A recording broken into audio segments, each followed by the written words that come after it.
What's up to Lion Talk Live? Sir, we love you too, buddy. What's going on, guys? It is Aiden Hutchinson. What's up, everybody? It's Calvin Johnson Jr. here, a.k.a. Megatron, a.k.a. First Ballot. What's up, man? It's your boy Amon-Ra St. Brown. Greetings and salutations to everyone out there in YouTube land. This is Dan Skipper, offensive weapon for the Detroit Lions. Make sure you all help support Lions Talk Live, Coach Dan, by clicking on that like and subscribe button. Everybody, woo! I love nothing more than watching Lions Talk Live every morning. Woo! Woo!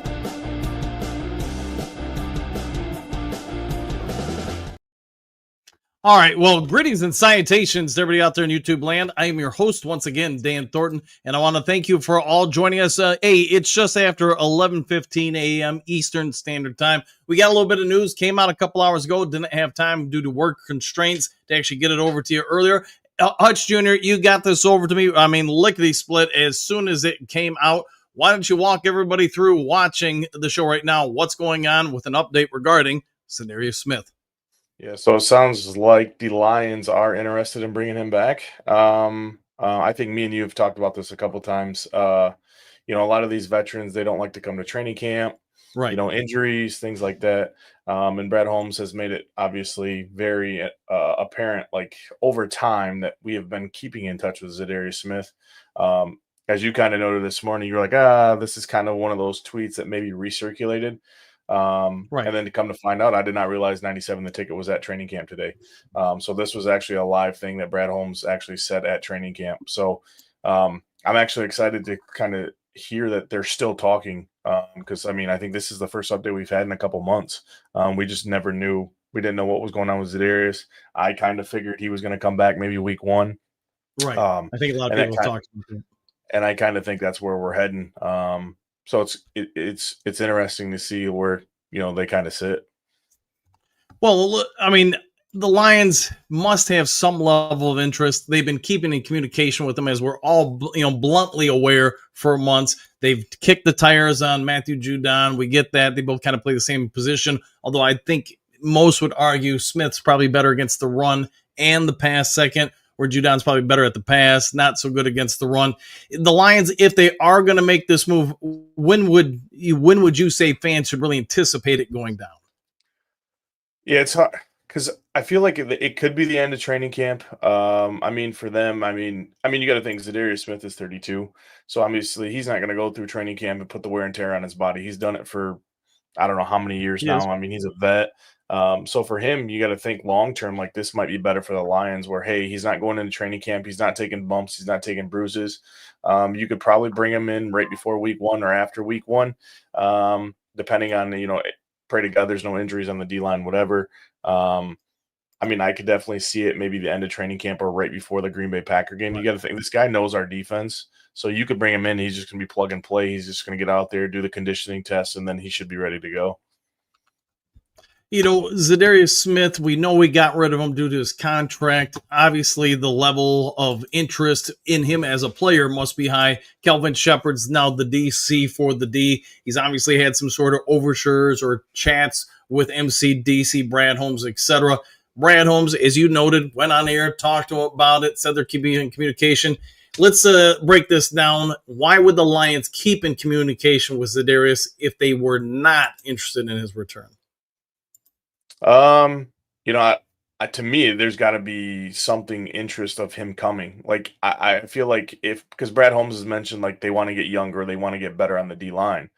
But if you're continuing to contact Zidarius Smith and you're not going to bring him back, what would be the point? I don't know, because I haven't heard of anything in the NFL that other teams have been interested in Zidarius Smith. Now, I don't know if Zidarius Smith just told other teams, like, hey, I'm only interested in signing with the Detroit Lions. I don't want to go play anywhere else. I just want to stay in Detroit. Right. This is kind of where I've settled my life now. I'm okay with staying here.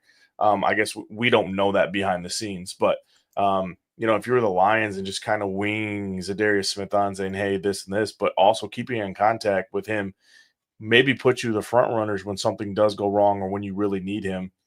He's there, So I do think Zadarious Smith is in Detroit. I think it's just a matter of time before he gets that contract.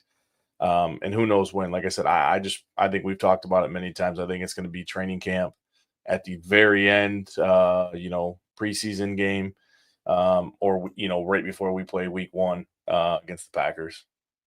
In a totally, perhaps I should say, unrelated note, Ndamukong Suh was in the building on the sidelines.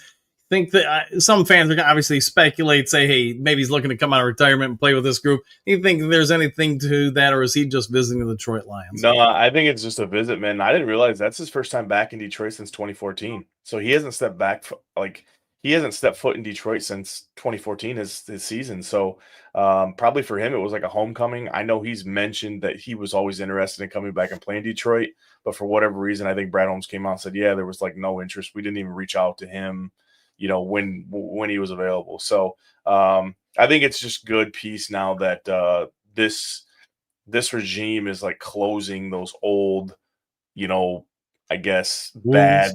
bad wounds. I think Suh kind of felt like he should have been paid more than Stafford when that contract came up. I think he should have been paid well. It sucked losing him to Miami, but everyone knows that our front office was not the greatest at that time. And they didn't really prioritize, some of these players. So to see him back in the building was a nice sight to see that, hey, he still has that love for Detroit. Right. And I think anybody who was around or a Lions fan at that time understands just how generational Ndamukong Suh was, especially during his stay with the Detroit Lions. All right, Junior, why don't you go ahead and give yourself a shout out, try to tell everybody about your great content, where you're at, where they can find you, etc., and keep up with you and all you do for covering sports. Yeah, as always, you guys find me on here, man. I appreciate you having me on, Dan. And then, as always, you can find me on Twitter, Superfan Hutch Jr.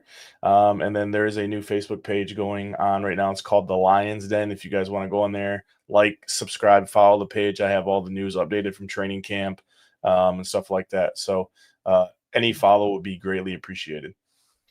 All right, Duke Crew, if you would be so kind before checking on out, hit the subscribe button, hit the like button, hit all the buttons. If there's more breaking news today, try to get it over to you as quick as possible. Otherwise, take care, do something kind for somebody you don't know. We'll see you all on the next Lions Talk Live.